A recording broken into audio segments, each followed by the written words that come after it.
بسم الله الرحمن الرحيم.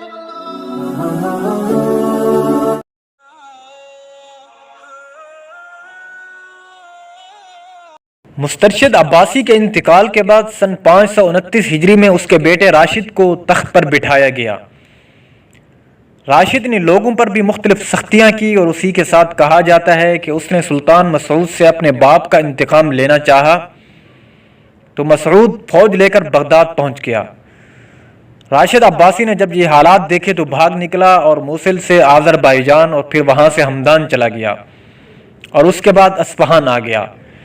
ان تمام علاقوں میں راشد نے خوب قتل و غارت گری کی اور عوام کو خاصا نقصان پہنچایا۔ اس کی ان حرکتوں سے لوگ مشتعل ہو گئے اور اسے چھریوں کے وار کر کر کے قتل کر دیا۔ یہ ماہ رمضان سن 532 ہجری کا واقعہ ہے۔